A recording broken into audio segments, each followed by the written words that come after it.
നമസ്കാരം. ഞാൻ സെബാസ്റ്റ്യൻ ആൻ്റണി, കൊല്ലം കോയവിളയിൽ താമസിക്കുന്നു.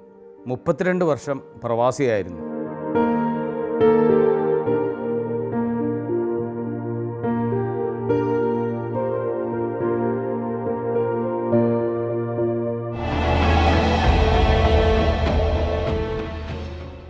ഞാൻ ചെറുപ്രായത്തിൽ പഠിച്ചത് അരനല്ലൂർ സെൻറ്റ് ജോർജ് സ്കൂളിലായിരുന്നു. സ്കൂളും പള്ളി സംബന്ധമായിട്ടുള്ള അതിലായിരുന്നു പഠിച്ചിരുന്നത്. അതിനുശേഷം ഹൈസ്കൂൾ വിദ്യാഭ്യാസം ഇവിടെ തൊട്ടടുത്ത് തന്നെ അയ്യങ്കൊയ്ക്കൽ സ്കൂളിലായിരുന്നു ഹൈസ്കൂൾ വിദ്യാഭ്യാസം പൂർത്തിയാക്കിയത്. അതിനുശേഷമാണ് ഞാൻ ബോംബെക്ക് വണ്ടി കയറിയത്. ബോംബെക്ക് പോവുകയും അവിടെ 10 വർഷം തൊഴിലിലേർപ്പെടുകയും ചെയ്തു.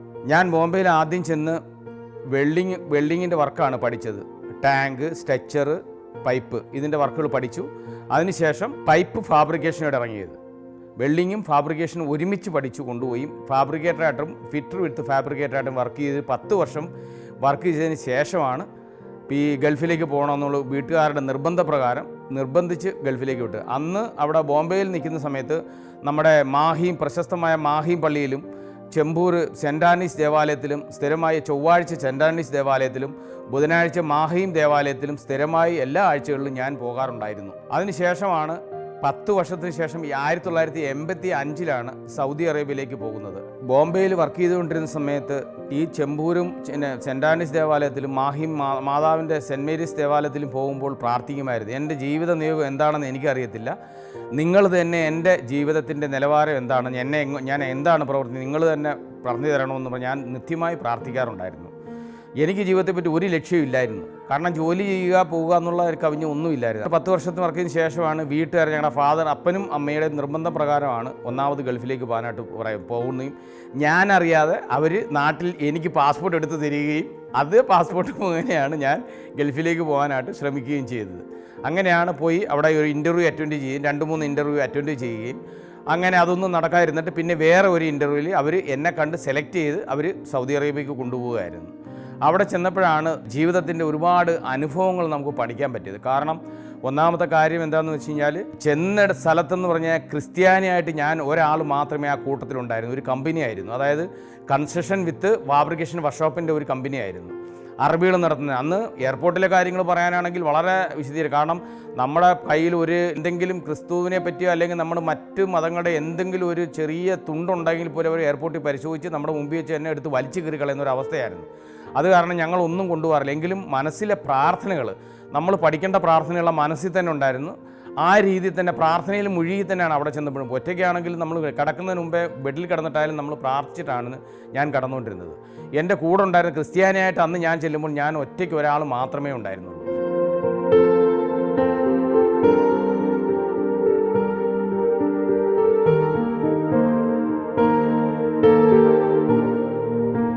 ഒരു മത്സ്യത്തൊഴിലാളിയുടെ മകനായിരുന്നു.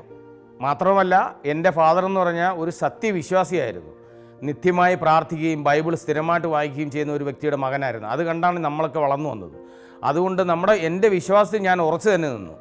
സൗദി അറേബ്യയിൽ ചെന്ന് ദുരനുഭവങ്ങൾ, ഒറ്റയ്ക്ക് ഒരു ക്രിസ്ത്യാനിയായി ഞാൻ കുറേ ദുരനുഭവങ്ങളൊക്കെ എനിക്കുണ്ടായെങ്കിലും എൻ്റെ വിശ്വാസത്തിൽ ഞാൻ ഉറച്ചു നിന്ന് ദൈവത്തിലും വിശ്വസിച്ച് നിന്നു. അതുമാത്രമല്ല, ഞാൻ ചെന്ന സ്ഥലത്തെല്ലാം ഞാൻ രാവിലെ പണിക്ക് ജോലിക്ക് ഇറങ്ങും. സാധാരണ എല്ലാവരും കുളിച്ചൊരുങ്ങി ഇറങ്ങും. ഞാൻ പക്ഷേ ദൈവത്തിൻ്റെ രാവിലത്തെ പ്രാർത്ഥന ദൈവത്തെ എല്ലാം സമർപ്പിച്ചിട്ടാണ് നമ്മൾ എല്ലാ ദിവസവും തൊഴിലിന് പോയിക്കൊണ്ടിരുന്നത്. അതുകൊണ്ട് ഞാൻ തൊഴിലിന് പോയ സമയത്ത് ഒരു പ്രശ്നവും ഉണ്ടായിരുന്നില്ല. പിന്നെ ചെന്ന ആൾക്കാർ സൗദി അറേബ്യയിൽ ഉണ്ടായിരുന്ന മറ്റ് മതസ്ഥരായതുകൊണ്ട് അവരുമായിട്ട് ചെറുകാനും അവർ എൻ്റെ കൂടെ ഇടപഴകാനും കുറച്ച് വൈഫല്യം കാണിച്ചു തരണം. എനിക്ക് പക്ഷേ അത് ബുദ്ധിമുട്ടായി തോന്നിയില്ല.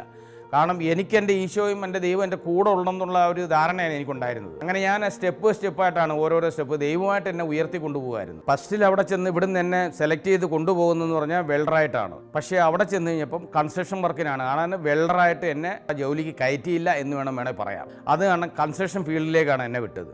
ആദ്യം ഒരു ദിവസം സ്റ്റീൽ ഫിറ്റർ കൂടെ വിട്ടു. ഞാൻ അവിടെ കൂടെ നിന്ന് ഞാനത് മടി കാണിച്ചില്ല. സ്റ്റീൽ ഫിറ്റർ കൂടെ നിന്ന് തന്നെ ഒരാഴ്ച കൊണ്ട് അയാൾ ചെയ്യുന്ന എല്ലാ ജോലികളും ഞാൻ ചെയ്യാൻ തുടങ്ങിയപ്പോൾ ഇത് നേരിട്ട് കണ്ട അറബി പറഞ്ഞു, ഇനി നീ ഈ വർക്ക് ചെയ്യേണ്ട, അടുത്ത വേറെ സെക്ഷൻ കൊണ്ടുവിടുകയായിരുന്നു. അങ്ങനെ വേറെ സെക്ഷൻ വീണ്ടും ഇലക്ട്രീഷ്യൻ്റെ കൂടെ എന്നെ വിടുകയായിരുന്നു. വിട്ടപ്പോൾ അവിടെ ചെന്ന് ഇപ്പോൾ ഇലക്ട്രീഷ്യൻ്റെ വർക്കെല്ലാം കണ്ട് ഇതെല്ലാം നമ്മൾ ഒരുപാട് കണ്ടിരിക്കുന്നുണ്ട്. അയാളുടെ കൂടെ നിന്ന് പണിയുകയും അത് കണക്കിന് അയാൾ ചെയ്യുന്ന മെയിൻ വർക്കുകളെല്ലാം ഞാനും കൂടെ സഹായിക്കുകയും ചെയ്ത് കണ്ടപ്പോൾ അറബി പറഞ്ഞു, ഇനി വേണ്ട, നിൻ്റെ പ്രൊഫഷൻ ഇതല്ല, നീ വെൽഡറാണ്, അപ്പോൾ നീ ആ വർക്ക് ചെയ്യണം, നിൻ്റെ കൂടെ ഹെൽപ്പറായിട്ട് നിന്നാൽ മതി എന്ന് ഒരു പറഞ്ഞില്ല. അതിനുശേഷം എന്നെ വേറെ സെക്ഷനിലേക്ക് വിടുമായിരുന്നു. അടുത്തത് കൽമേശ്വരിയുടെ കൂടെ വിടുമായിരുന്നു. കൽമേശ്വരിയുടെ കൂടെ വിട്ട് കഴിഞ്ഞപ്പോൾ എന്നെ സംബന്ധിച്ചിടത്തോളം ഞാൻ അവിടെ വെറുതെ ഇരിക്കത്തില്ലായിരുന്നു. ഇവരുടെ കൂടെ നിന്നും സഹായിക്കുകയും സിമെൻറ്റ് ഒഴിച്ചു കൊടുക്കുകയും ഒപ്പം ഇവർ മാറിയിരിക്കുന്ന സമയത്ത് ഞാൻ കല്ല് കെട്ടാനും കൂടി അവരുടെ കൂടെ നിന്ന് പഠിക്കുകയും കല്ല് കെട്ടുകയും ചെയ്തു. ഇവരെ മാറ്റി നിർത്തി ഞാൻ തന്നെ കെട്ടാൻ തുടങ്ങി. അത് കണ്ടപ്പോൾ അറബി വീണ്ടും എന്നെ പിടിച്ച് മാറ്റി വേറെ സൈറ്റിലേക്ക് വിട്ടു. വീണ്ടും ഈജിപ്തുകാരുടെ കൂടെ, അതായത് കുറേ ഈജിപ്ഷ്യൻസ് ഉണ്ടായിരുന്നു, അവരുടെ കൂടെ പിന്നെ എന്നെ വിട്ടു കഴിയുമ്പോൾ അങ്ങനെയാണ് ഞാൻ അവിടെ നിന്നാണ് അറബി പഠിക്കാൻ തുടങ്ങിയത്. അങ്ങനെ അവരുടെ കൂടെ നിന്ന് വർക്ക് ചെയ്യും, അവരുടെ കൂടെ നിന്ന് എല്ലാ ജോലികളും ചെയ്തുകൊണ്ടിരുന്ന് കോൺക്രീറ്റ് കുഴയ്ക്കാനും അവരുടെ കൂടെ നിൽക്കാനും അവരുടെ എല്ലാ കാര്യത്തിനും നിന്നുകൊണ്ടിരുന്നപ്പോഴാണ് ഇവരുടെ കൂടെ നിന്നാണ് അറബി ശരിക്കും കാര്യമായിട്ട് പഠിച്ചത്. അതിനുശേഷമാണ് പിന്നെ കുറേ നാൾ ശേഷമാണ് അവിടെ നിന്ന് മെയിൻ 1-2 മേസ്തിരിമാർ നാട്ടിൽ പോയ സമയത്താണ് എന്നെ അവിടെ വർക്ക്ഷോപ്പിലോട്ട് ജോലി ചെയ്യാനായിട്ട് അറബി നിശ്ചയിച്ചത്. കാരണം അവൻ സ്വയം തീരുമാനിക്കുകയായിരുന്നു. അങ്ങനെ ഈ എല്ലാ തൊഴിലിലും ഞാൻ ഏത് തൊഴിലും ചെയ്യാൻ താല്പര്യമുള്ള ഒരു വ്യക്തിയാണെന്ന് മനസ്സിലാക്കിയ അറബി എന്നെ ഓട്ടോമാറ്റിക്, അതായത് ദൈവത്തിൻ്റെ എന്തൊന്നും അറിയത്തില്ല, എന്താണെന്നറിയത്തില്ല, അങ്ങേര് തന്നെ നേരിട്ട് വിളിച്ചു കൊണ്ടുവന്ന് ഈ വർക്ക്ഷോപ്പിൽ മാത്രമാണ് ഈ ഫാബ്രിക്കേഷൻ വർക്ക് ചെയ്താൽ മതി എന്ന് പറഞ്ഞ് എന്നെ അവിടെ കൊണ്ടാക്കുമായിരുന്നു. അങ്ങനെ അവിടെ മാത്രമല്ല, അവിടെ നേരത്തെ നിന്നിരുന്ന 1-2 പേര് ലീവിന് പോവുകയും അതിന് പകരം എന്നെ കൊണ്ടുവന്നു. ഞാൻ അവിടെ ചെന്ന് വർക്കുകളൊക്കെ ചെയ്ത് കൊടുത്തു കഴിഞ്ഞപ്പോൾ അറബിക്ക് ഭയങ്കരമായിട്ട് ഇഷ്ടപ്പെട്ടു. ഒന്നാമത്തെ കാര്യം, നമ്മളിവിടെ പ്രൊഫഷണലായിട്ട് നിന്ന് 10 വർഷം നിന്ന് വർക്ക് ചെയ്ത് പോയതുകൊണ്ട് നമുക്കിതിനെപ്പറ്റി എനിക്ക് എല്ലാം നല്ലപോലെ അറിയാമായിരുന്നു. അതിനുശേഷം അവൻ എടുത്തിരുന്ന 1-2 വലിയ മെയിൻ വർക്കുകൾ, അതായത് കോൺട്രാക്റ്റ് കൊടുത്തിരുന്ന 2-3 വലിയ വർക്കുകൾ, റൂഫിൻ്റെ വർക്കുകൾ പിന്നെ എടുത്തവർ പകുതിക്ക് വെച്ച് ഉപേക്ഷിച്ചിട്ട് പോയി. അപ്പോൾ എന്നോട് ചോദിക്കുകയുണ്ടായി, വേറെ ആളിനെ തർജ്ജമ വെച്ചിട്ട് ചോദിക്കുകയുണ്ട്, നിനക്കിത് പൂർത്തീകരിക്കാൻ പറ്റുമോ എന്ന് ചോദിച്ചു. ഞാൻ പറഞ്ഞു തീർച്ചയായിട്ടും എനിക്കൊരു ബുദ്ധിമുട്ടില്ല, പക്ഷേ ഞാൻ പറഞ്ഞു കൊടുത്തത് 3 പേര് എൻ്റെ കൂടെ വരണം, ഇന്ന കാര്യങ്ങളാണ്. അപ്പോൾ അവർ അത് പ്രകാരം അങ്ങേര് എനിക്ക് 3 പേരെ കൂടെ ഹെൽപ്പറായിട്ട് സഹായിക്കാൻ വിടുകയും ഒപ്പം ആ നേരത്തെ കോൺട്രാക്ടർമാർ കളഞ്ഞിട്ട് പോയ റൂഫ് വർക്ക്, വലിയ മെയിൻ റൂഫ് വർക്ക് എൻ്റെ നേതൃത്വം ഞാൻ ഒറ്റയ്ക്കും എൻ്റെ കൂടെ സഹായത്തിനുണ്ടെന്ന് ഞാൻ റൂഫ് വർക്ക് ഞാൻ ഒറ്റയ്ക്ക് ഫിനിഷ് ചെയ്ത് കണ്ട അറബി പിന്നീട് എങ്ങോട്ടും പോകാൻ ഞാൻ സമ്മതിക്കുന്നില്ല, കമ്പനിയിൽ തന്നെ നിൽക്കണം, നീ കമ്പനിയുടെ വർക്ക് ചെയ്യണമെന്ന് പറഞ്ഞിട്ട് അവൻ വർക്ക്ഷോപ്പിൽ നിന്ന് നിർത്തുകയായിരുന്നു ചെയ്തത്. അതിനുശേഷമാണ് പടിപടിയായിട്ട് മേലോട്ട് പോയത്. അതിനുശേഷം ഈജിപ്ഷ്യന്മാരുടെ കൂടെ നടക്കുകയും അവരുടെ ഭാഷ പഠിക്കുകയും ചെയ്ത് കഴിഞ്ഞപ്പോഴാണ് അവരുടെ കൂടെ സൂപ്പർവൈസറായിട്ട് നിയമിക്കുകയായിരുന്നു. നീ വർക്കിൻ്റെ എല്ലാം നോക്കണം, എല്ലാ വർക്കിൻ്റെയും പോയി സൈറ്റുകളിൽ പോയി നോക്കണം, സൈറ്റുകളിൽ എല്ലാ വർക്കുകളും നീ പരിശോധിച്ച് നീ സൂപ്പർവൈസറായിട്ട് നിൽക്കണമെന്ന് പറഞ്ഞ് അങ്ങനെ നിർത്തുകയായിരുന്നു. അതിന് കുറേ വർഷങ്ങൾക്ക് ശേഷമാണ് പിന്നെ ഈ അറബിക്ക് ബിസിനസ്, അതായത് കൺസ്ട്രക്ഷൻ ഫീൽഡ്, അതായത് റിയൽ എസ്റ്റേറ്റ് മേഖലയിൽ തളർച്ച വന്ന സമയത്ത് ഈ റിയൽ എസ്റ്റേറ്റ് മേഖല മൊത്തം ഉപേക്ഷിച്ചിട്ടാണ് പിന്നെ വർക്ക്ഷോപ്പ് മാത്രം തുടങ്ങിയത്. ഇരുമ്പിൻ്റെയും അലുമിനിയത്തിൻ്റെയും വർക്ക്ഷോപ്പിന് പ്രവർത്തനം ആരംഭിച്ചത്.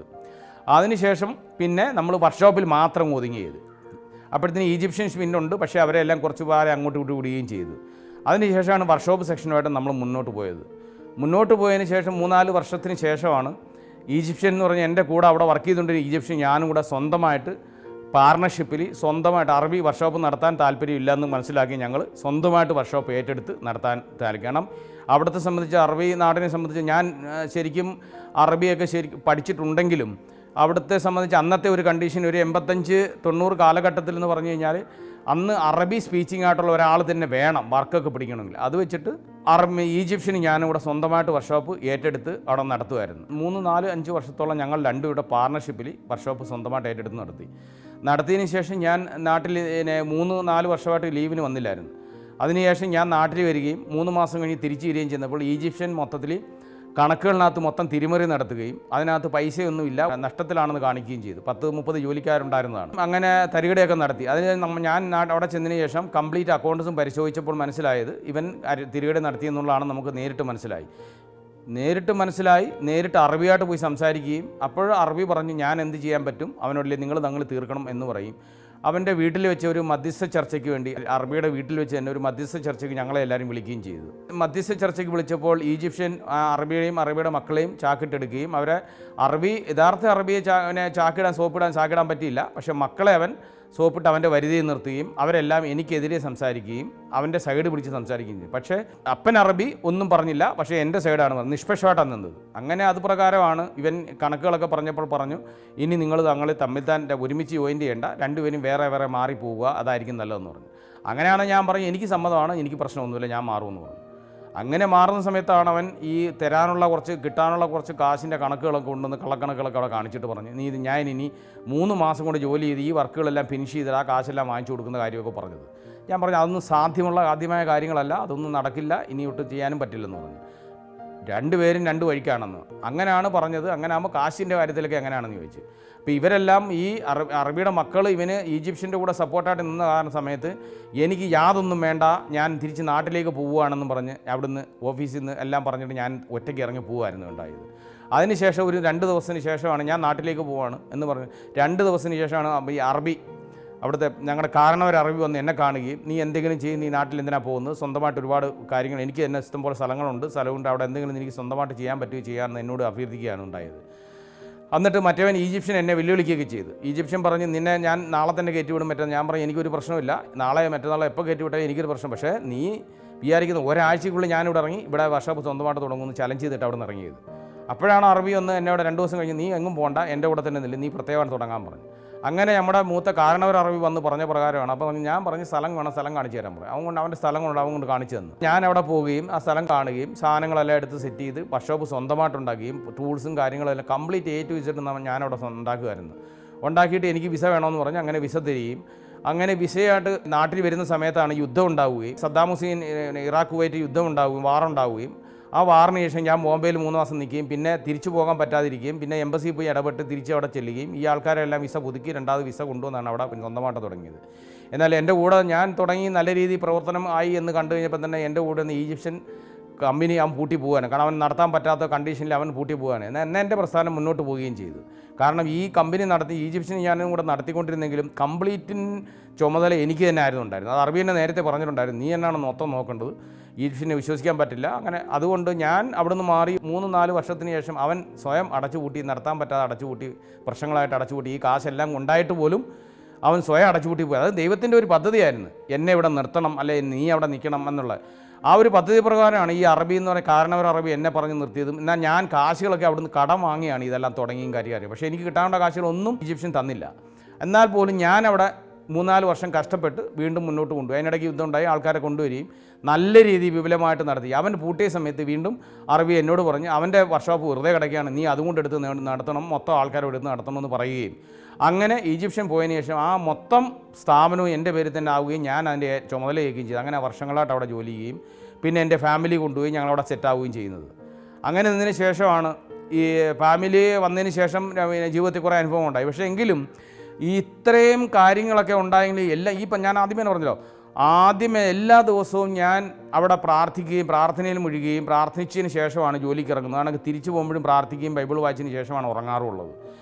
മാത്രമല്ല ഇപ്പം ഞാൻ താമസിക്കുന്ന റൂമിൽ പോലും തിരുഹൃദയത്തിൻ്റെ സാധാരണ അവിടെ പടം പോലും വെക്കാൻ പറ്റില്ല. തിരുഹൃദയത്തിൻ്റെ പടം തന്നെ താമസിക്കുന്ന റൂമിൽ ഫ്രെയിം ചെയ്ത് അവിടെ മേളിൽ തന്നെ ആണി അടിച്ച് വെച്ചിട്ടുണ്ട്, വിളക്കും കത്തിച്ച് വെച്ചിട്ടുണ്ടായിരുന്നു. അപ്പോൾ ഈ പല അറിവുകളും വന്ന് ചോദിക്കാറുണ്ട്, ഇത് ആരാണ് ഞാൻ പറഞ്ഞത് എൻ്റെ ഗ്രാൻഡ് ഫാദറാണെന്ന് പറഞ്ഞിട്ടുണ്ട്. അങ്ങനെ അവർ ആ കൂട്ടത്തിൽ വെച്ചിട്ട്, കാരണം ഇവരുടെ വീടുകളിലൊക്കെ ഗ്രാൻഡ് ഫാദറിൻ്റെ ഫോട്ടോ വെക്കാറുണ്ട്. അപ്പോൾ അതൊക്കെ അറിയാം. അങ്ങനെ തിരുഹൃദയത്തിൻ്റെ പടം വെക്കുകയും നമ്മൾ എല്ലാ ദിവസവും പ്രാർത്ഥനയും ഒഴിയുകയും ചെയ്യും. എല്ലാ ദിവസവും രാവിലെയും വൈകിട്ടും പ്രാർത്ഥിക്കാറുണ്ടായിരുന്നു. അതിനുശേഷമാണ് പിന്നെ ഫാമിലിയൊക്കെ കൊണ്ടുവരികയും പിള്ളേരവിടെ സ്കൂളിൽ പഠിക്കുകയും വിശാലമാകുകയും ഒരുപാട് കാര്യങ്ങളൊക്കെ ചെയ്യുകയും ചെയ്യും. ഒരുപാട് ഇവിടുന്ന് തന്നെ നമ്മുടെ നാട്ടുകാർ പിള്ളേരെ ഒരുപാട് പേരെ കൊണ്ടുപോയി അവിടെ പണി പഠിപ്പിക്കുകയും ജോലിയിൽ ഏർപ്പെടുകയും ജോലി പഠിപ്പിക്കുകയും ഒന്നും അറിയാത്ത പിള്ളേരെ കൊണ്ടുവന്ന് പഠിപ്പിക്കുകയും കണക്കിന് ബംഗ്ലാദേശിൽ നിന്ന് ആൾക്കാരെ കൊണ്ടുവരികയും വെറും ഹെൽപ്പറായിട്ട് വരികയും അവരെല്ലാം വർക്ക് പഠിപ്പിക്കുകയും നമ്മുടെ കൂടെ നിൽക്കുകയും അവർ നല്ലപോലെ സേവനം ചെയ്യുകയും ചെയ്തു. അതിൻ്റെ എല്ലാവരും ആത്മാർത്ഥത അവരിൽ എനിക്കുണ്ടായിരുന്നു. പക്ഷേ എനിക്ക് ഏറ്റവും കൂടുതൽ പ്രവാസിയായിരുന്ന സമയത്ത് ആ ഫാമിലിയൊക്കെ വരുന്നതിന് മുമ്പുള്ള ജീവിതമാണ് സത്യത്തിൽ അതായത് പിന്നെ യേശുവിൻ്റെ കുരിശുമരണത്തോളം പീഡകളുടെ ഒരു കാലം തന്നെ ആയിരുന്നു ആ സമയത്ത്. കാരണം വളരെയധികം ബുദ്ധിമുട്ടി. എന്നാൽ ഒരു ഭാഷ അറിയാത്ത ഒരു നാട്ടിൽ ജീവിക്കുകയും എന്നാൽ വീട്ടുകാരോ ആരും ഇല്ലാത്തടത്ത് കഴിയുകയും എന്നാൽ ദൈവവിശ്വാസം നമ്മൾ മുറുക്കെ പിടിക്കുകയും ദൈവം എന്നെ കൈവിടാതിരിക്കുകയും ചെയ്തിട്ടുണ്ടെന്നുള്ള പല സ്ഥലത്തും ഞാൻ പോകുന്ന സമയത്ത് ഈശോയെ എനിക്ക് ആരുമില്ലേ പോകാൻ, എനിക്ക് നീ തന്നെ ഉണ്ടാവണമെന്ന് പറഞ്ഞ് പ്രാർത്ഥിച്ചിട്ടാണ് പോകുന്നത്. പക്ഷേ അത് കണക്ക് തന്നെ ഞാൻ എവിടെ പോയിട്ടുണ്ടായാലും എനിക്ക് എവിടെ ചെന്നിട്ടുണ്ടെങ്കിലും ഒരാൾ എനിക്ക് സഹായത്തിന് തന്നിട്ടുണ്ട് അന്ന് കാണും. അത് മാത്രമല്ല ഈശോ എന്നെ സ്വപ്നത്തിൽ കൂടെ കാണിച്ചിട്ടുണ്ട്. നീ എവിടെ പോയാലും നിന്നെ ഞാൻ ഏത് മുറിക്കാതെ ഇരുട്ട് മുറിയിലിട്ടടച്ചാലും നിനക്കൊരു ചെറിയ ബൈബിൾ പറഞ്ഞ കണക്ക് ഒരു ചെറിയ സൂചിമനോട് വെട്ടം നിൽക്കണ്ട, അതിന് പിടിച്ച് നീ കയറിക്കൊണ്ടെന്ന് പറയാം. അതുപോലെ തന്നെയാണ് പ്രവാസ ജീവിതത്തിനകത്ത് എനിക്ക് ഒറ്റയ്ക്ക് ജീവിച്ചപ്പോൾ അവിടെ ഉണ്ടായ അനുഭവങ്ങൾ, ഒരുപാട് അനുഭവങ്ങളുണ്ടായി, ദുരിതാനുഭവങ്ങളുണ്ടായെന്ന് വേണം പറയേണ്ടത്. അറബികളുടെ കയ്യിലും എല്ലാ കാരണം ഒന്നാമത്തെ കാര്യം ഞാനൊരു ക്രിസ്ത്യാനി, അവിടുത്തെ രാജ്യക്കാരനല്ല, അവിടുത്തെ ഭാഷക്കാരനല്ല, മുസ്ലിം അല്ല, അങ്ങനെ ഒരുപാട് വിഷമങ്ങളും ബുദ്ധിമുട്ടും കടന്ന. എന്നാലും കുഴപ്പമില്ല, നിൽക്കണം.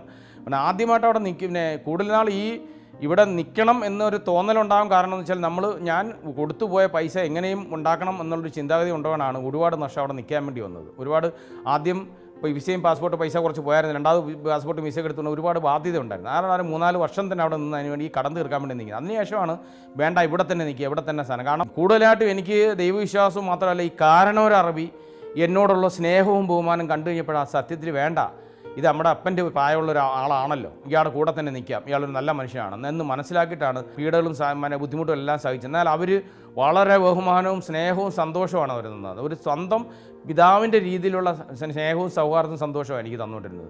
ചില സമയത്ത് ഞാൻ കുറ്റം ചെയ്യുന്നതിനെ വഴക്കൊക്കെ പറയണം, പക്ഷേ എങ്കിലും അവൻ അത്രയ്ക്ക് സ്നേഹത്തോടായിരുന്നു ആ അറബി സംസാരിച്ചുകൊണ്ടിരുന്നത്. അതുകൊണ്ടാണ് നമ്മൾ അത്രയും വർഷം അവിടെ നിൽക്കണമെന്ന് ചിന്താഗതി എൻ്റെ മനസ്സിലുണ്ടായത്. അതിനുശേഷം ഒരുപാട് കാര്യങ്ങളൊക്കെ ഉണ്ടായിട്ട് പ്രാർത്ഥനയും മുഴുകുന്നുണ്ട്. എല്ലാ ദിവസവും പ്രാർത്ഥനയും മുഴുകാറുണ്ട്. പിന്നെ നമ്മുടെ അവിടെ പ്രാർത്ഥന കൂട്ടായ്മകളുണ്ട്, കൂട്ടായ്മകൾ പോകാറുണ്ട്. സമയം കിട്ടാറില്ല, കിട്ടുന്ന സമയത്തൊക്കെ പോകാറുണ്ട്. അതിനുശേഷം കുടുംബം വന്നതിന് ശേഷമാണ് പിന്നെ കുടുംബ കൂട്ടായ്മയിലും മറ്റുള്ള ഇലവന പ്രാർത്ഥന കൂട്ടായ്മയിലൊക്കെ ചേർന്നത്. പ്രവാസിയായിരുന്ന സമയത്ത് കൂടുതൽ കൂട്ടായ്മയും പ്രാർത്ഥനയില്ല, അത് വീട്ടിൽ ഇരുന്നുള്ള പ്രാർത്ഥന മാത്രമേ ഉണ്ടായിരുന്നുള്ളൂ. പക്ഷേ കുടുംബമൊക്കെ വന്നതിന് ശേഷം കുടുംബ കൂട്ടായ്മ എന്നുള്ള രീതിയിൽ കൂടുന്നതിന് അവിടെ വലിയ പ്രശ്നം വരത്തില്ല. കാരണം ഒരുമാതിരിപ്പെട്ട ഒരു 5-10 പേര് ഒരുമിച്ച് കൂടുന്നിടത്ത് എന്തെങ്കിലും സ്വരം പുറത്ത് കേട്ട് കഴിഞ്ഞാൽ ഇവർ വന്ന് റെയ്ഡ് നടത്തുന്ന ഒരു കണ്ടീഷനായിരുന്നു സൗദി അറേബ്യയിൽ അന്നുള്ളത്. ഇന്നത്തെ കണക്ക് സ്വാതന്ത്ര്യം ഇല്ലായിരുന്നു. അത് വെച്ചിട്ട് എല്ലാവരും പേടിച്ചിട്ടാണ് ഇരിക്കുന്നത്. അങ്ങനെ ഒരു 3-4 കുടുംബങ്ങൾ, അതായത് 5-6 പേര് കൂടുന്നിടത്ത് പ്രാർത്ഥിക്കുകയും അങ്ങനെ ചെയ്താണ് മുന്നോട്ട് പോയിക്കൊണ്ടിരുന്നത്. പിന്നെ കുറേ കാലങ്ങൾക്ക് ശേഷം ഒരു 2000, 2005, 2010, 2005 ശേഷമൊക്കെ വലിയ മാറ്റങ്ങളൊക്കെ വന്നിട്ടുണ്ട്. വളരെ കുടുംബം വന്നതിന് ശേഷം വലിയ മാറ്റങ്ങൾ വന്നു. കാരണം ഇപ്പോൾ നമ്മൾ യുവജനങ്ങളുടെ കൂടെ നിൽക്കുകയും യുവജനങ്ങളൊപ്പം എല്ലാ കാര്യത്തിനും സഹകരിക്കുകയും ചെയ്തു. യുവജനങ്ങളെന്ന് വെച്ചാൽ അവിടുത്തെ എനിക്ക് ഈ ദൈവത്തിൽ ഇത്രയും വിശ്വാസം ഈ കാര്യങ്ങളൊക്കെ ഉണ്ടല്ലോ, പക്ഷേ അവിടെ നമ്മുടെ കൂടെ നിന്ന് യുവജനങ്ങളുടെ ഒരു പ്രവർത്തനമാണ് എനിക്ക് ഏറ്റവും കൂടുതൽ ഭയങ്കരമായി ഇഷ്ടം. കാരണം വെച്ചാൽ നമ്മൾ അവിടെ നിന്ന സമയത്ത് ഈ വൈദികർ വിസിറ്റിംഗ് വിസയിൽ കൊണ്ടുവരികയും മാസത്തിൽ ഒരിക്കലും അവർ കുർബാന വെക്കുന്ന ഒരു പരിപാടി ഉണ്ട്. എന്നാൽ എങ്ങനെയാണെന്ന് വെച്ചാൽ നമ്മൾ ഈ ഓഡിറ്റോറിയം വാടകയ്ക്ക് എടുത്തിട്ട് അതിനകത്താണ് മൊത്തം സെറ്റ് ചെയ്യുന്നത്. അൾത്താരെ അലങ്കരിച്ച് പള്ളിയാക്കി എടുക്കുകയായിരുന്നു. അപ്പോൾ അതെന്ന് വെച്ചാൽ ഈ 10-15 യുവാക്കളുണ്ട്. ഈ യുവാക്കളുടെ വീടുകളിലാണ്, ഓരോ ആളിൻ്റെ വീട്ടിലാണ് ഓരോരോ സാധനങ്ങൾ വെച്ചിരുന്നത്. ഈ 10-15 ഒരുമിച്ച് കൂടുമ്പോഴാണ് പള്ളി അൾത്താരായിട്ട് ആ രീതി. അതിൻ്റെ ഒരു ഏകോപനം എനിക്കറിയാം, ഞാനുണ്ടാകും കുറേ നാളെ എനിക്ക് തന്നു. അതിനുശേഷം ഞാൻ അവരെ കൂടെ നിൽക്കുകയും പ്രവർത്തിക്കുകയും ഈ കണ്ട കാര്യങ്ങളൊക്കെ ചെയ്യും. അവരെ കണക്കിന് അവരുടെ പ്രവർത്തനം എനിക്ക് ഭയങ്കരമായിട്ട് മാനസികമായിട്ട് ഇഷ്ടപ്പെട്ടതും ഇപ്പോഴും ആ കുട്ടികളെ മറക്കാനേ പറ്റത്തില്ല. ആ രീതിയിലുള്ള അനുഭവങ്ങൾ അവിടെ ഉണ്ടായത്.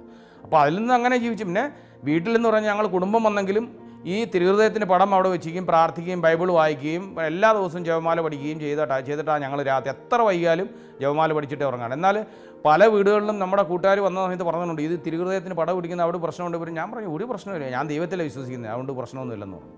എൻ്റെ വീട്ടിൽ വന്നിട്ടുള്ളവരൊക്കെ ഞാൻ ചോദിച്ചത് ആരാന്ന് ചോദിച്ചാൽ ഞാൻ തീർത്ത് പറഞ്ഞു, എൻ്റെ ഗ്രാൻഡ് ഫാദറാണെന്ന് ഞാൻ തീർത്ത് അവരുടെ അടുത്ത് പറഞ്ഞിട്ടുണ്ട്. അവർ പിന്നൊന്നും പറയാറില്ല. അറബികളും മറ്റവരൊക്കെ പോലീസുകാർ വന്നപ്പോൾ ഞാൻ ചെയ്ത് ആരാന്ന് ചെയ്തു, ഇത് ഗ്രാൻഡ് ഫാദറാണെന്ന് പറഞ്ഞു.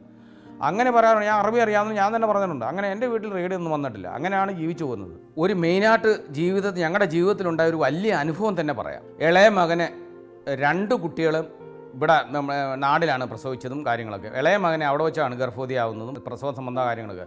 ഈ ഇളയ മകന് 7 മാസം ഗർഭത്തിലിരിക്കെ ചിക്കൻ ബോക്സ്, ഭാര്യയ്ക്ക് ചിക്കൻ ബോക്സ് പിടിക്കും. കുട്ടികൾക്ക് ചിക്കൻ ബോക്സ്, 2 കുട്ടികളും സ്കൂളിൽ പഠിക്കുന്ന കുട്ടികൾക്ക് ചിക്കൻ ബോക്സ് ആവുകയും അവരെ ഹോസ്പിറ്റലിൽ 2 പേരും, അവരെ മൂത്ത ആളിന് ആദ്യമായി, അതിനുശേഷം മകൾക്കായി അതേ ചിക്കൻ ബോക്സും ഭാര്യയ്ക്കും കടന്നു പിടിക്കുകയും അവർ കുട്ടികൾക്ക് 2 സുഖമായാണ്, ഭാര്യയ്ക്ക് ചിക്കൻ ബോക്സ് ആയി. ഇങ്ങനെ 7 മാസം ഗർഭവതിയായാലും ചിക്കൻ ബോക്സ് ആകുകയും അവിടെ കൊണ്ട് ചെക്കപ്പുകളൊക്കെ നടത്തിയപ്പോൾ അവർ പറഞ്ഞത്, അതായത് ഈ കുഞ്ഞിന് എന്തെങ്കിലും അംഗവൈകല്യം ഉണ്ടാകാൻ ചാൻസ് ഉണ്ടെന്ന് ആ ഗൈനക്കോളജി പരിശോധിച്ച് പറയുകയും അതിൽ നിന്ന് നമ്മൾ വളരെയധികം ബുദ്ധിമുട്ടുകയും പ്രയാസം ചെയ്യുകയും മാനസികമായിട്ട് വളരെ തകരുകയും ചെയ്യരുത്. കാരണം ജീവിതകാലം മൊത്തം ദുഃഖിക്കണ്ടേ. അങ്ങനെ ഒരുപാട് ചെക്കപ്പുകൾ നടത്തിയും ഒരുപാട് ഡോക്ടേഴ്സിനെ കാണുകയും പലരെയും കണ്ടും കുഴപ്പമൊന്നുമില്ല, പേടിക്കേണ്ട, പക്ഷേ നമുക്ക് ഇല്ലാതാക്കാൻ നോക്കാം അങ്ങനെയെങ്കിലും. പക്ഷേ എങ്കിലും നമ്മുടെ മനസ്സിൽ ആ ഒരു എന്തായിരുന്നു. കാരണം ചിക്കൻ ബോക്സ് വരുന്ന ഈ 7 മാസം ഗർഭിണിയായിരുന്നു ചിക്കൻ ബോക്സ് വന്നുകൊണ്ട് എന്തെങ്കിലും അംഗവൈകല്യം ഉണ്ടാകുന്നുള്ളൊരു പേടിയാണ് മെയിൻ ഡോക്ടർ പറഞ്ഞത്. അത് കേട്ടപ്പോൾ നമ്മൾ മാനസികമായിട്ട് വളരെ തകരുകയാണ് ഉണ്ടായത്. അതിനുശേഷമാണ് ഈ ഭാര്യയെ കൊണ്ട് മെഡിക്കൽ കോളേജിൽ കൊണ്ട് അഡ്മിറ്റ് ആക്കുകയും ഞാൻ പോവുകയും, സാധാരണ എല്ലാവരും വാതക്കൽ കസേരയിട്ട് വെറുതെ കുത്തിയിട്ട്, പക്ഷേ ഞാൻ അതല്ല ചെയ്തത്. ഞാൻ ഇവരെ കൊണ്ട് മെഡിക്കൽ കോളേജിൽ അഡ്മിറ്റ് ചെയ്യുകയും മലമുകളിൽ പോയിരുന്ന് പ്രാർത്ഥിക്കുകയാണ് ചെയ്തത്, ദൈവത്തെ വിളിച്ചു. കാരണം ഇസ്രായേൽ തൊട്ടടുത്താണ്. പ്രാർത്ഥിച്ച് ഇത് മാത്രമാണ്, ഞാൻ എന്തെങ്കിലും തെറ്റുകൊണ്ടിന് ക്ഷമിക്കണം. അതുകൊണ്ട് എൻ്റെ ജീവിതകാലം മൊത്തം എനിക്ക് സങ്കടമാണ്. എൻ്റെ ജനിക്കാൻ പോകുന്ന എൻ്റെ കുട്ടിക്ക് ഒരു അംഗവൈകല്യം ഉണ്ടാക്കരുതേ ദൈവമേ എന്ന് പറഞ്ഞ് മുട്ടിപ്പാട്ട് പ്രാർത്ഥിക്കുകയായിരുന്നു ചെയ്തത്. സാധാരണ എല്ലാവരും ഗർഭവതിയാണ് അവിടെ ഹോസ്പിറ്റലിൻ്റെ ഫ്രണ്ടിൽ. ഞാൻ പക്ഷേ അവിടെ അല്ല കിടന്നത്. ഞാൻ 1 മണിക്കൂർ മലമുകളിൽ നിന്ന് മുട്ടിപ്പാട്ട് ഈശോയോട് പ്രാർത്ഥിച്ചത്, എൻ്റെ കുഞ്ഞിന് ഒരു അബദ്ധം ഉണ്ടാക്കില്ലേ, ഒരു അംഗവൈകല്യം ഉണ്ടാകില്ലേ പിതാവേ എന്ന്. അങ്ങനെ മുത്തിപ്പായി സ്ഥിരമായി പ്രാർത്ഥിച്ചു. മുട്ടിപ്പാഴത്ത് പറഞ്ഞാൽ അത്രയ്ക്ക് സങ്കടത്തിലങ്ങ് പ്രാർത്ഥിച്ച് ഒരു 1.5 മണിക്കൂർ ശേഷം ഇവിടെ വന്നത്. ഇവിടെ ഹോസ്പിറ്റലിൽ വരികയും അപ്പോഴാണ് പറയുന്നത് കുഴപ്പമില്ല, കുട്ടിക്ക് ഒരു കുഴപ്പമില്ല, പ്രസവം നടന്നു, എല്ലാ കാര്യം. അങ്ങനെ അതൊക്കെ ഒരു ഭയങ്കര, ഇപ്പോഴും പറഞ്ഞാൽ പറഞ്ഞു തീരാൻ പറ്റാത്ത അത്രയ്ക്ക് ദൈവത്തോട് കടപ്പാടും എന്തോന്നുമാണ് നമുക്കുള്ളൂ. അത്രയ്ക്ക് ആ ഒരു പ്രാർത്ഥനയുടെ ഒരു ചൈതന്യം അത്രയ്ക്ക് നമുക്കങ്ങ് ശരിക്കും ഇതായി. അതെന്ന് വെച്ചാൽ ദൈവം നമ്മളെ കൈവിട്ടില്ല. കാരണം ഒരു കുട്ടി ജനിക്കുമ്പോൾ അങ്ങനത്തെ അംഗവൈകല്യം ഉണ്ടാകുക എന്ന് പറഞ്ഞാൽ ആ മനുഷ്യൻ്റെ ജീവിതത്തിൽ ആ ജീവിത അവസാനം വരെ അതൊരു ദുഃഖമായിട്ട് മാറും. ഞാൻ അന്നേരം ഈശോയോട് ഇത് മാത്രമേ, എനിക്ക് അങ്ങനെ ദുഃഖം തരാം, ഞാൻ എന്ത് തെറ്റാണ് ചെയ്യുന്നത്, ഞാൻ എൻ്റെ മുൻകാലങ്ങളിൽ എന്തിന് തെറ്റുകൊണ്ട് എന്നോട് ക്ഷമിക്കണോ, എന്നോട് മാപ്പണം, എൻ്റെ തലമുറയോടത് നീ എൻ്റെ തലമുറമേലത് നീ നിതയിക്കലെന്ന് നമ്മൾ ഈശോയോട് മുട്ടിപ്പായി പ്രാർത്ഥിച്ചത്. ഞാൻ എൻ്റെ തെറ്റ് മുഖേന എൻ്റെ തലമുറയ്ക്ക് ഒരു ബുദ്ധിമുട്ടും ഉണ്ടാക്കല്ലേ ഈശോ എന്ന് പറയും. മുട്ടിപ്പായിട്ട് ഞാനും എൻ്റെ കുടുംബങ്ങളും തെറ്റുകൊണ്ട് ക്ഷമിക്കണം, ഞങ്ങളുടെ മാപ്പാക്കണം, എൻ്റെ മകനോട് എൻ്റെ തലമുറയോട് അങ്ങനെ ചെയ്യരുതെന്ന് പറഞ്ഞ് മുട്ടിപ്പായി പ്രാർത്ഥിച്ചതിൻ്റെ ഫലമായിട്ടാണ് എൻ്റെ മകന് ഒരു കുഴപ്പമില്ലാതെ, ഇളയ മകന് അവിടെ പ്രസവം നടക്കുകയും അത് കണക്ക് തന്നെ ചിക്കൻ ബോക്സ് ആയിട്ട് അഡ്മിറ്റ് ചെയ്ത സമയത്തും അവിടെ അത്ഭുതം പ്രവർത്തിച്ചു ഹോസ്പിറ്റലിൽ. കാരണം ഈ ചിക്കൻ ബോക്സ് ആയിരുന്ന സ്ത്രീയെ പ്രസവത്തിനെടുക്കാൻ അവിടുത്തെ ലേഡി ഡോക്ടർമാർ വിസമ്മതിക്കുകയും ഇതറിഞ്ഞ മെയിൻ ഡോക്ടർ നേരിട്ട് വരികയും പുരുഷ ഡോക്ടർ നേരിട്ട് വരികയും അയാൾ പറഞ്ഞു ഒരു കുഴപ്പമില്ലെന്ന് പറഞ്ഞാൽ അയാൾ വന്ന് നേരിട്ട് വന്ന് എൻ്റെ ഭാര്യയുടെ പ്രസവം, സാറിന് അങ്ങനെ ഒരു കേസായിട്ട് എടുക്കാറില്ല അവിടെ, അങ്ങനെ ഈ മെയിൻ ഡോക്ടർ വന്ന് പ്രസവം എടുക്കാമെന്ന് പറഞ്ഞാൽ രാജകുടുംബത്തിൽ നിന്നുള്ള ആരെങ്കിലും ഉണ്ടെങ്കിൽ മാത്രമേ ഒരാളൂ. പക്ഷേ ഇത് അതിനുള്ള സാഹചര്യം ദൈവം ഉണ്ടാക്കി. അയാൾ തന്നെ നേരിട്ട് വന്ന് ഈ പ്രസവത്തിൻ്റെ എല്ലാ കാര്യങ്ങൾക്കും ശുശ്രൂഷയ്ക്കും മേൽനോട്ടം വഹിക്കുകയും അയാളുടെ മേൽനോട്ടത്തിന് എല്ലാം നടത്തുകയും ചെയ്തു. എന്നാൽ ഞാൻ അവിടെ ചെന്നപ്പോൾ അറിയാൻ സാധിച്ചു. അതൊക്കെ എന്ന് പറഞ്ഞാൽ നമുക്ക് ജീവിതത്തിൽ ഒരിക്കലും മറക്കാൻ പറ്റുന്നത് അത് ദൈവത്തിൻ്റെ ഒരു പദ്ധതികളാണ്. കാരണം നമ്മൾ ആരുമില്ല, ഞാൻ പറഞ്ഞു എനിക്ക് ആരുമില്ല, എനിക്കിവിടെ എൻ്റെ മാതാപിതാക്കളെ ഞാൻ വിളിച്ച് പറയാനുണ്ടായിരുന്നു എനിക്ക് കാര്യങ്ങളൊക്കെയാണ്. പക്ഷേ ദൈവം എന്നെ എന്ന് പറഞ്ഞാൽ കനിഞ്ഞ് അനുഗ്രഹിച്ചെന്ന് വേണം പറയേണ്ടത്. കാരണം ഞാൻ ജീവിതത്തിൽ ആർക്കും ഒരു ദ്രോഹവും ചെയ്തിട്ടില്ല. നമ്മൾ നേരാ വഴിക്കും സത്യസന്ധമായിട്ടാണ് പോയിക്കൊണ്ടിരുന്നത്. ദൈവത്തിന് എതിരായിട്ടുള്ള പ്രവൃത്തികളൊന്നും അവിടെ വെച്ചും വർഷങ്ങളായിട്ട് ചെയ്തിട്ടില്ല, ഇനി ചെയ്യുന്നുമില്ല, ഇപ്പോഴും ചെയ്തിട്ടില്ല. അതുകൊണ്ട് എനിക്ക് നല്ല വിശ്വാസം ഉണ്ടായിരുന്നു, ദൈവം വിചാരിച്ചാൽ നടക്കും. ദൈവത്തിൻ്റെ പദ്ധതികൾ അത്ര വലുതാണ്. അതായത് ദൈവം വിചാരിച്ചാൽ മറ്റാത്ത ഒരു കാര്യമില്ലെന്നുള്ള എനിക്ക് മനസ്സിൽ നല്ല ദൃഢനിശ്ചയം ഉണ്ടായിരുന്നു. അതുകൊണ്ടാണ് ഞാൻ മുട്ടിപ്പാട്ട് അവിടെ മലമുകളിൽ നിന്ന് പോയി പ്രാർത്ഥിക്കുകയും എനിക്ക് അതിന് പ്രതിഫലം കാണുകയും ചെയ്തത്. അതിനുശേഷമാണ് ഞങ്ങളവിടെ പിന്നെ ജീവിക്കുകയും കാര്യങ്ങൾ ചെയ്തത്. പ്രശ്നമൊന്നുമില്ല. അങ്ങനെ പിന്നെ വർഷങ്ങളായിട്ട് ജീവിച്ചതിന് ശേഷമാണ് 10, 30, 32 വർഷത്തിന് ശേഷം അതിനുശേഷം തിരിച്ചു പോരാൻ നേരം നമ്മൾ പുതിയ വീട് വെക്കുകയും ഇവിടെ നിന്ന് ഒരു താമസമാവുകയും ചെയ്യും. പിന്നെ കുറേ നാളായിട്ട് നമ്മൾ ശരിക്കും നല്ലപോലെ വർക്ക് നടന്നുകൊണ്ടിരുന്ന ഒരു സുപ്രഭാതത്തിൽ വർക്ക് അങ്ങ് തീർത്തും ഡൗൺ ആവുകയാണ് കേട്ടോ. അപ്പോൾ ഞാൻ ബൈബിൾ വചനം എടുത്ത് നോക്കിയപ്പോഴും 3 പ്രാവശ്യം വചനം എടുത്ത് നോക്കിയപ്പോഴും പ്രവാസ ജീവിതത്തെ പറ്റിയാണ് പറയുന്നത്. അതായത് നിൻ്റെ പ്രവാസം ഇവിടെ മതിയായി, നീ നാട്ടിലേക്ക് വയ്ക്കൂ എന്ന വചനമാണ് ദൈവം കാണിച്ചു തന്നത്. അത് ഉൾക്കൊണ്ടുകൊണ്ട് ഞാനിത് മനസ്സിലാക്കിയപ്പോൾ നിൻ്റെ വർക്ക് മൊത്തം കുറച്ചപ്പോൾ എനിക്ക് മനസ്സിലായി ഇത് സംതിങ് റോങ് ആണെന്ന്. അപ്പോൾ വചനം എടുത്തപ്പോഴും മനസ്സിലായി നിൻ്റെ ദൗത്യം ഇവിടെ പൂർത്തിയായി എന്നുള്ളതാണ് കേട്ടത്. അപ്പോൾ അത് വെച്ചിട്ട് തന്നെ ഞാൻ എന്താ വെച്ചാൽ ഈ വർക്ക് ഇല്ലാത്ത സമയത്ത് തന്നെ മൊത്തം ആൾക്കാരെയും വെച്ചിട്ട് 3 മാസം കൊണ്ട് ചെയ്തുകൊണ്ടിരുന്ന വർക്കുകൾ മൊത്തം ഫിനിഷ് ചെയ്ത് ആൾക്കാരെ എല്ലാം നാട്ടിൽ കയറ്റി വിടുകയും പിന്നെ കമ്പനി മാറേണ്ടവരെ മാറ്റുകയും എല്ലാ കാര്യങ്ങളും ചെയ്ത് അങ്ങനെയാണ് തിരിച്ചിവിടെ നാട്ടിൽ വന്നത്. നാട്ടിൽ വരാനും ചില കാരണങ്ങളുണ്ട്. നാട്ടിൽ വന്നതിന് ശേഷവും 2016-17 ഞാൻ നാട്ടിൽ വന്ന് ഞാൻ യൂണിറ്റ് ആനിമേറ്റർ ആവുകയാണ്. ആനിമേറ്റർ ആയിട്ട് എന്നെ ആരും പ്രതീക്ഷിക്കുന്നില്ല. പറയാം ഞാനിങ്ങനെ പ്രാർത്ഥനയ്ക്ക് പോകുമായിരുന്നു അവിടെ. പക്ഷേ അവർ പറഞ്ഞു യൂണിറ്റ് ആനിമേറ്റ് ലീഡർ ആവണം. യൂണിറ്റ് ലീഡറായി അവിടെ ചെന്നപ്പോഴാണ്, പള്ളിയിൽ ചെന്നപ്പോഴാണ് പറഞ്ഞത്, എന്നെ കണ്ടപ്പോഴാണ് പറഞ്ഞത് ഇയാൾ കൈക്കാരനാവണം. അങ്ങനെയാണ് അവിടെ കൈക്കാരനാവുന്നത്. സത്യത്തിൽ ദൈവത്തിൻ്റെ ഒരു പദ്ധതിയായിരുന്നു അവിടെയും പ്രവർത്തിച്ചത്. ദൈവത്തിൻ്റെ കരങ്ങളാണ് പ്രവർത്തിച്ചത്. കാരണം ഞാൻ ഇവിടെ വരാനും എന്നെ 5 വർഷം കൈക്കാരനായിട്ടിരുത്താനുള്ള പദ്ധതി ദൈവത്തിൻ്റെ മനസ്സിലുണ്ടായിരുന്നു. അതുകൊണ്ടാണ് ഈ പെട്ടെന്ന് എന്നെ അവിടെ നിന്ന് ഇത്രയും വർക്ക് നടന്നുകൊണ്ട് എന്നെ അവിടെ പണി നിർത്തിയിട്ട് ഇവിടെ കൊണ്ടുവരികയും ഞാനിവിടെ 5 വർഷം പള്ളിയിൽ ഒരുമിച്ച് ജോളിയച്ചൻ്റെ കൂടെ 4 വർഷം, അല്ലാതെ ജോർജ് അച്ഛൻ്റെ കൂടെ 1 വർഷവും മറ്റേ സാലസ് അച്ഛൻ്റെ കൂടെ 2-3 മാസം അങ്ങനെ ചെയ്യും. അങ്ങനെ 5 വർഷം നിസ്വാർത്ഥ സേവനം ചെയ്ത് പള്ളിയിൽ. പക്ഷേ എനിക്കത് പിന്നീട് മനസ്സിലായി, ദൈവം അവിടുന്ന് കൊണ്ടുവന്നതിൻ്റെ ഉദ്ദേശം എന്താണെന്ന് വെച്ചാൽ നിൻ്റെ ദൗത്യം ഇവിടെ പൂർത്തിയായി, നീ ഇനി അവിടെയാണ് പോയി പ്രവർത്തിക്കേണ്ടത്, നീ കോയളയിലാണ് പോയി പ്രവർത്തിക്കേണ്ടത്, കോയള പള്ളിക്കാണ് നിൻ്റെ സേവനം വേണ്ടതെന്ന് പറഞ്ഞിട്ടാണ് എന്നെ ഇവിടെ കൊണ്ടുവന്നുള്ള പിന്നീടാണ് എനിക്ക് മനസ്സിലായത്. അത് കണക്ക് തന്നെ കോയളപ്പള്ളിയിൽ ഞാൻ വന്ന സമയത്തും ഞാൻ നാട്ടിൽ വന്ന സമയത്ത് 2 ലക്ഷ്യം ദൈവം കാണിച്ചു തന്നു. അതായത് പള്ളിയുടെ ബാക്കിൽ കുരിശുരൂപത്തിൻ്റെ ബാക്കിൽ INRI എന്നൊരു എഴുത്ത് കിടപ്പുണ്ട്. ഞാനിങ്ങനെ പള്ളിയിൽ പ്രാർത്ഥനയും ഒഴുകിയിരിക്കുമ്പോൾ ഞാനിങ്ങനെ സ്വപ്നം കാണാം ഈ INRI ഇങ്ങനെ ആടുന്നതായിട്ടാണ് തോന്നിയത് ആദ്യം കണ്ടത്. രണ്ടാമത് തോന്നിയപ്പോൾ INRI ഈ അച്ഛൻ നിന്ന് കുർബാന ചെല്ലുന്നു, അതിൻ്റെ ബാക്കിൽ ഒരാൾ നിൽക്കുന്നതായിട്ടാണ് തോന്നുന്നത്. അങ്ങനെ പിന്നെ ഞാൻ കണ്ണ് നിറച്ച് നോക്കുമ്പോൾ എന്നെ വീണ്ടും ഇത് കാണിച്ചു തരാണ്, ഈ ബാക്കിൽ ഒരാൾ നിൽക്കുന്ന ഈ INRI എന്ന അക്ഷരം ഇങ്ങനെ ആടുന്നതായിട്ടാണ് തോന്നിയത്. 2 പ്രാവശ്യം ഇങ്ങനെ ആടുന്നതായിട്ട് തോന്നി. അതിനുശേഷം ഞാൻ വിചാരിച്ചു മനസ്സിൻ്റെ ഒരു വ്യഗ്രതയായിരിക്കും എന്ന് വിചാരിച്ചു. പക്ഷേ അതിന് പിന്നീട് മനസ്സിലായത് ദൈവം കാണിച്ചു തന്നത് ഈ പള്ളിയിൽ നീ 2 പ്രാവശ്യം കൈക്കാരനായി ചാർജ് എടുക്കും എന്നുള്ളൊരു സൂചനയാണ് ആദ്യമേ ദൈവം കാണിച്ചു തന്നത്. ഈ 2 പ്രാവശ്യം INRI ആടിയത്. അതിൽ നിന്ന് എനിക്ക് പിന്നീട് അത് മനസ്സിലായി. പക്ഷേ നമുക്ക് അന്നേരമൊന്നും അത്രയും വിവേചിക്കറിയാൻ പറ്റിയില്ല. അങ്ങനെ ഒരുപാട് അനുഭവങ്ങൾ. പിന്നെ പള്ളിയിരുന്ന അനുഭവങ്ങൾ പറഞ്ഞു കഴിഞ്ഞാൽ 5 വർഷം കഴിക്കാനായിട്ടിരുന്ന സമയത്ത് ഞാൻ ഇരുന്ന ഞാൻ ആദ്യം ചാർജ് എടുത്ത് അവിടെ ചെന്ന സമയത്ത് ജെറോം പിതാവിൻ്റെ അവിടെ ഈ കല്ലറയിൽ കയറുമ്പോൾ ജെറോം പിതാവിൻ്റെ പേരെഴുതിയ കല്ലറ കാണുമ്പോൾ ജെറോം പിതാവിൻ്റെ ഉത്താരം അവിടെ ദേവദാസ പദവിയിലേക്ക് ഉയർത്താൻ വേണ്ടി പരിപാടി പുണ്യാളാൻ വേണ്ടി ഉയർത്തി. അപ്പം ഞാൻ പ്രാർത്ഥിച്ച് ഈശോയെ ഞാൻ ഇരിക്കുമ്പോൾ തന്നെ ജെറോം പിതാവിൻ്റെ അൾത്താരം അടക്കുന്ന യോഗ്യത ഉണ്ടാക്കണേ എന്ന് പ്രാർത്ഥിച്ചിട്ടുണ്ടായിരുന്നു അവിടെ. അതുപോലെ തന്നെ ഞാൻ ഇരുന്ന സമയത്ത് തന്നെ 2018-19 കാലഘട്ടത്തിൽ തന്നെ ജെറോം പിതാവിൻ്റെ ദൈവദാസനായിട്ട് പ്രഖ്യാപിക്കുകയും അതിനുശേഷം വന്ന ഈ 4-5 വർഷവും പിന്നെ അദ്ദേഹത്തിന് വേണ്ടി പ്രാർത്ഥിക്കുകയും അദ്ദേഹത്തിൻ്റെ അനുസ്മരണ സമ്മേളനങ്ങൾ ഗംഭീരമായിട്ട് നടത്തുകയും ചെയ്തത്. കോയുള്ള ഇടവക കൊല്ലം രൂപതണ്ട് നടത്തേണ്ട കാര്യങ്ങൾ കോയുള്ള ഇടവകയെ നടത്തിയെന്ന് വേണം പറയേണ്ടത്. ഇത്രയും കാര്യങ്ങൾ ചെയ്യാൻ പറ്റി. പ്രവാസ ജീവിതത്തിൽ ഒരു കാര്യം കൂടെ പറയാനുള്ളത്, ഇപ്പോൾ ഈ കൈക്കാരനായിട്ടിരുന്നപ്പോൾ ഒരു കാര്യം പറയാനുള്ളത്, 2 കുട്ടികളുടെ കല്യാണം നടന്നു ഈ കൈക്കാരനായിട്ടിരുന്ന സമയത്ത്. സത്യത്തിൽ ഞാൻ വിചാരിച്ചില്ല, ഞാൻ അവിടെ കൈക്കാരൻ്റെ സേവനമാണ്. ഞാനെന്ന് അച്ഛനോട് പറഞ്ഞു 2 മാസം ലീവ് തന്നാൽ ഞാനിവിടെ കുട്ടികളുടെ കല്യാണം നടത്താം. അച്ഛൻ സമ്മതിക്കത്തില്ല. പക്ഷേ അവിടുത്തെ ജോലിയും ഇവിടുത്തെ കല്യാണവും ഒരുമിച്ച് കൊണ്ടുപോയെങ്കിലും ഞാൻ കണക്കൂട്ടില്ല ഇത്രയും മംഗളമായിട്ട് നടക്കുന്നില്ല. പക്ഷേ ഞാൻ ദൈവത്തിന് വേണ്ടി അവിടെ സേവനം ചെയ്തതിന് മറുപുറമായിട്ട് ദൈവം ഞാനറിയാതെ ഒരുപാട് ഉപകാരങ്ങൾ എൻ്റെ കുടുംബത്തിന് എനിക്കും വേണ്ടി ചെയ്തതെന്ന് വേണമെന്ന് പറയുന്നത്. അതായത് നമ്മൾ ചോദിക്കാതെ ഒരുപാട് കാര്യങ്ങൾ അങ്ങോട്ട് ചെയ്തു, പക്ഷേ പറയാതെ തന്നെ ഒരുപാട് അനുഗ്രഹങ്ങളും കാര്യങ്ങളും ദൈവം എനിക്ക് തന്നു വേണം പറയേണ്ടത്. അത് കണക്ക് തന്നെ 5 വർഷം അവിടെ ഇരുന്നിട്ട് ഒരു എന്തോന്നും ഇല്ലാതെ ഒരു നിസ്സാർത്ഥമായിട്ട് ഇറങ്ങിപ്പോയി, ആരുടെയും ഒരു എന്തോന്നും ഇല്ലാതെ ഇറങ്ങിപ്പോയത്. കാരണം സ്വന്തം ചിലവിൽ തന്നെ എല്ലാ കാര്യങ്ങളും, ഒരു പൈസയുടെ ഒരു കളങ്കം, ഒരു ചെറിയ കറ പോലും കൈ പറ്റാത്ത രീതിയിലാണ് നമ്മളവിടെ സേവനം ചെയ്തിട്ട് ഇറങ്ങിപ്പോയത്. അതിൻ്റെ എല്ലാ ആൾക്കാർക്കും ഇപ്പോഴും നമ്മുടെ കോളകളുടെ മൊത്തം മക്കൾക്കും അതിൻ്റെ ഒരു സ്നേഹവും സന്തോഷവും ഉണ്ട്. അതിൽ പറഞ്ഞ ഒരു സ്നേഹമൊന്നുമില്ല. പക്ഷേ ഇതിനകത്ത് ദൈവത്തിൻ്റെ കരങ്ങൾ ശരിക്കും പ്രവർത്തിച്ചിട്ടുണ്ടെന്നാണ് ഞാൻ മനസ്സിലാക്കുന്നത്. മാത്രമല്ല ഈ കൈക്കാരനായിട്ടിരുന്ന സമയത്ത് വേറെ ഒരു കാര്യം പറയണം. ഈ കൈക്കാരനാകുന്ന സമയത്ത് പല കാര്യങ്ങളും ഞാൻ ടെൻഷൻ അടിച്ചിരിക്കുമ്പോൾ ഇങ്ങനെ പറയാറുണ്ട്. പക്ഷേ ദൈവം അന്നൊക്കെ എനിക്ക് പറഞ്ഞതെന്ന് പറഞ്ഞാൽ, ഞാൻ നിന്നെ ദൗത്യം ഏൽപ്പിച്ചിട്ടുണ്ട്, ഞാൻ നേരായ വഴി നിനക്ക് കാണിച്ചു തന്നിട്ടുണ്ട്, ആ വഴി കൂടെ വേണം നീ പറഞ്ഞു, അപ്പുറം ഇപ്പുറം നീ നോക്കരുത്, നോക്കിക്കഴിഞ്ഞാൽ ഞാൻ എനിക്ക് പണി തരുമെന്ന് പറഞ്ഞു. നേരെ പോയിക്കൊണ്ട് നീ അതിന് ഒന്നും വ്യാകുലപ്പെടേണ്ടെന്നാണ് പറഞ്ഞത്. ഇത്തരം പറഞ്ഞപ്പോൾ സത്യത്തിൽ ദൈവത്തിൻ്റെ ഇതുകൊണ്ട് പദ്ധതിയുണ്ട്. അത് ഞാനിവിടെ ഈ ലെവലിൽ എത്താനുള്ള കാരണവും ദൈവത്തിൻ്റെ പദ്ധതി തന്നെയാണ്. പിന്നെ പ്രവാസിയായിരുന്ന സമയത്തും അല്ലാത്ത സമയത്തും ജീവകാരുണ്യ പ്രവർത്തനങ്ങൾ, ഒരുപാട് ജീവകാരുണ്യ പ്രവർത്തനങ്ങൾ ചെയ്യാറുണ്ട്. കൈ നീട്ടുന്ന ഒരാളിന് പോലും ഇല്ല എന്ന് പറയാറില്ല, ഉള്ളത് കൊടുത്തിട്ടുണ്ട്, ഇപ്പോഴും കൊടുത്തുകൊണ്ടിരിക്കുന്നു. അങ്ങനെ